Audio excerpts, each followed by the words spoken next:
तो 1249 रुपये आपको एवरी मंथ पेंशन में चला जाएगा दोस्तों।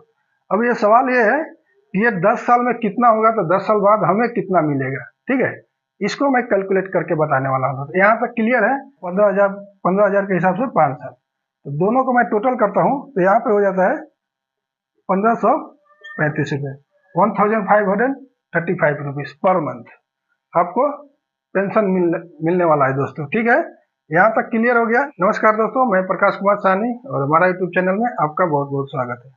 दोस्तों, यदि आपका सैलरी से पीएफ कटिंग होता है तो ये बात को लेकर हमेशा एक मन में डाउट रहता है कि यार पैसा कितना मिलेगा, पीएफ में जो जमा हो रहा है कितना मिलेगा, पेंशन कब मिलेगा, कितना मिलेगा पेंशन, उसको कैसे कैलकुलेट किया जाए। ये बात को लेके लगभग सभी एम्प्लॉय को मन में ये डाउट रहता है, सभी वर्कर के मन में डाउट रहता है दोस्तों। तो उसी को मैं आज क्लियर करने वाला हूँ। सैलरी अकाउंट से यदि आपका पीएफ कट रहा है तो कितना पीएफ मिलेगा, कितना पेंशन मिलेगा और कितने दिन के बाद मिलेगा पेंशन। पीएफ का रिलेटेड से एक पिछले वीडियो बनाया था मैं, उसमें मैंने बताया था कि पीएफ की जो बेसिक सैलरी होती है, जिसमें पीएफ कटता है, उसमें जिससे पीएफ कटता है वो पेमेंट अब बढ़ने वाली है दोस्तों। तो दोस्तों, उसी वीडियो में एक भाई का कमेंट आया था जो हमारे यूट्यूब व्यूअर्स हैं, how pension will be calculated when employ retired, please clarify. तो उनको कहने का मतलब था दोस्तों कि जो एम्प्लॉय रिटायरमेंट होते हैं उनको पेंशन कैसे कैलकुलेट किया जाए, प्लीज हमें क्लैरिफाई कीजिए, इसको साफ करके बताइए दोस्तों। तो जब मैंने उनको दोस्तों कमेंट पढ़ा तो हमें कमेंट पढ़ के बहुत अच्छा लगा दोस्तों। पहले तो मैंने उनका कमेंट को लाइक किया, फिर मैंने उनको रिप्लाई भी किया दोस्तों, I will tell you after 2-3 days about pension calculated.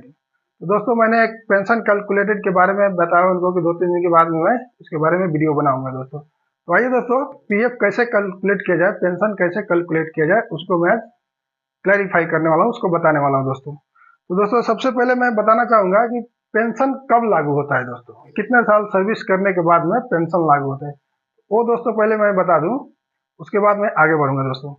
तो दोस्तों, पेंशन लागू होता है आपका सर्विस कम से कम 10 years कंप्लीट होना चाहिए। 10 साल कंप्लीट कर लिए तो आपका पेंशन लागू हो जाएगा।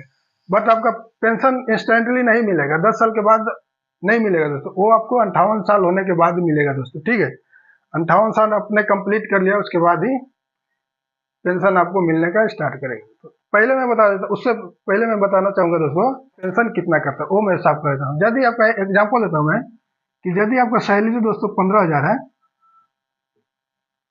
15,000 है दोस्तों, ठीक है, तो इसमें से एम्प्लॉय का 12% कटेगा और एम्प्लॉयर जो होता है, जो कंपनी होता है, वो भी 12% देता है दोस्तों। तो यदि इसका हम 12% निकालते हैं दोस्तों,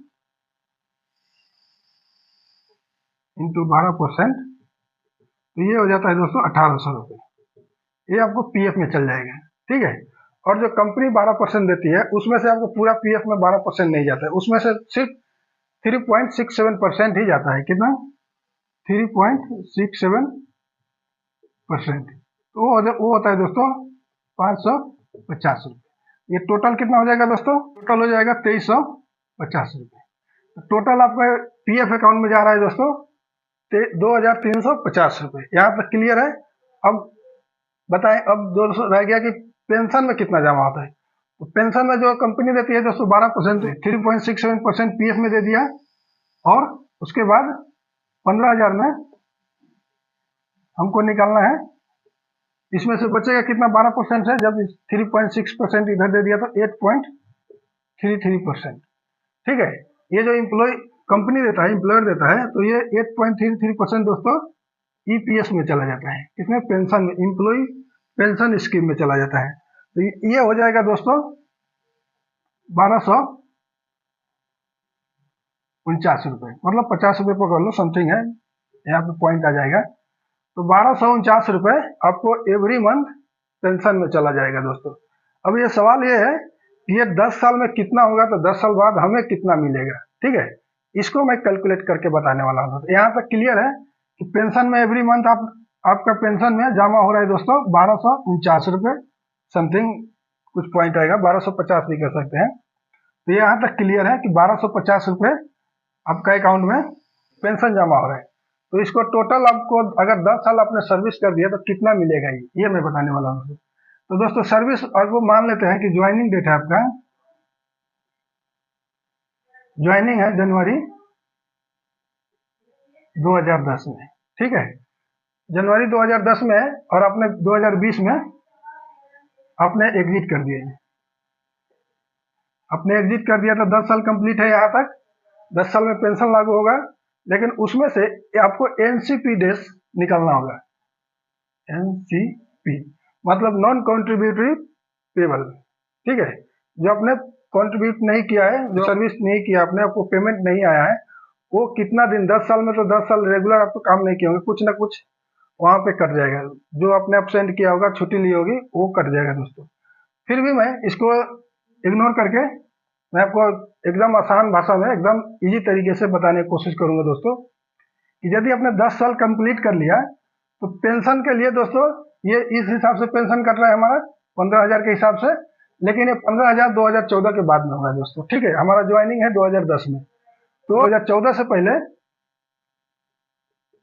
2014 से पहले दोस्तों था ये 6,500, 2014 के बाद में हुआ है ये 15,000, ठीक है, तो यहाँ पे दो सैलरी हो रहे हैं, 5 साल 6,500 के हिसाब से और 5 साल 15,000 के हिसाब से, तो इसको कैलकुलेट करना है, इस हिसाब से अगर हमारा पेंशन जमा हुआ है तो पेंशन कितना मिलेगा 10 साल कंप्लीट होने के बाद में, 58 साल के बाद। तो दोस्तों सिंपल तरीका बताऊंगा मैं, कि यदि आपका सैलरी इस हिसाब से कटा है दोस्तों, सॉरी, यदि आपका पेंशन इस हिसाब से कटा है दोस्तों, तो यहाँ पे करना है, यदि मान के चले 6,500 के हिसाब से 5 साल कटिंग हुआ है और 15,000 के हिसाब से 5 साल कटिंग हुआ है, तो यहाँ पे लिखना है 5 इंटू 6,500, ठीक है, डिवाइडेड 70 इक्वल टू 464, तो ये हो गया दोस्तों 5 साल का आपका 6,500 के हिसाब से 464 रुपये मंथली, ठीक है। अब दूसरा है कि 5 साल इसके हिसाब से भी कटा है 15,000 के हिसाब से, तो यहाँ पे हम लेंगे 5 इंटू 15,000 डिवाइडेड 70 इक्वल टू 1071, मतलब 1,071 रुपये।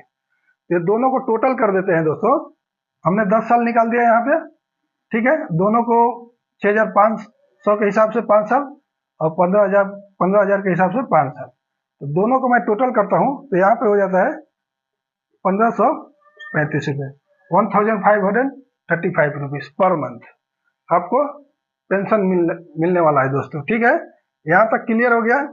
अब दूसरा एक और बात बताना चाहूंगा दोस्तों, कि यदि आप 58 साल में पेंशन नहीं लेते हैं, 58 साल होने के बाद भी पेंशन आप नहीं लेते हैं, 2 साल और रुक जाते हैं, तो इसमें से दोस्तों और आपका ऐड हो जाएगा कितना, 8%, और 2 साल रुक जाते हैं दोस्तों तो 8% ऐड होके ये हो जाएगा 1,657 रुपये, 1,657 रुपीज पर मंथ मिलने वाली है दोस्तों आपको, यदि 60 साल में लेते हैं तो 60 साल के बाद। अगर इस हिसाब से आप कैलकुलेटिंग नहीं करना चाहते हैं, अगर हो सकता है आपकी कुछ मन में डाउट हो, भाई यहाँ तो बहुत तामझाम है, तो इस और एक सिंपल तरीका बताता हूं मैं, जो कि है यहाँ पे लिखना है, सॉरी, 5 इंटू 6,500 डिवाइडेड 70 प्लस, फिर यहाँ पे 5 इंटू 15,000 डिवाइडेड 70 इक्वल टू 1535। ये भी एक तरीका बता दिया दोस्तों, ये रेगुलर कैलकुलेट, यदि आपका मोबाइल में कैलकुलेटर होगा या फिर कोई नॉर्मल कैलकुलेटर लेके इस तरह से आप कैलकुलेट कर सकते हैं दोस्तों। तो यहाँ तक क्लियर है दोस्तों। और एक बात बताना चाहूंगा दोस्तों, कि यदि आपने, ये मैं सिर्फ 10 साल का कैलकुलेशन दिया हूँ, यदि आपने 10 साल से ज्यादा मतलब 20 साल आपने सर्विस कर दिया, तो 20 साल करने के बाद में क्या होगा दोस्तों, उसमें से ईपीएफओ की तरफ से आपको 2 साल का बोनस मिलेगा, कितना, 2 इयर्स का बोनस मिलेगा दोस्तों, ठीक है। यदि आपने 20 साल सर्विस किया तो वो कितना हो जाएगा, 22 साल, तो 22 इंटू, यदि आपका पेमेंट का ये पीएफ इस हिसाब से कट रहा है दोस्तों, 15 साल के हिसाब, 15,000 के हिसाब से, तो यहाँ पे उस तरह से आप कैलकुलेट कर सकते हैं दोस्तों। तो आई होप दोस्तों पेंशन कैसे कैलकुलेट किया जाए आपको क्लियर हो गया होगा दोस्तों। तो दोस्तों यदि इस वीडियो में कुछ कमी रह गया है तो कमेंट करके जरूर बताइएगा, और वीडियो मेरा कैसा लगा ये भी कमेंट कीजिएगा। तब तक के लिए धन्यवाद, थैंक यू।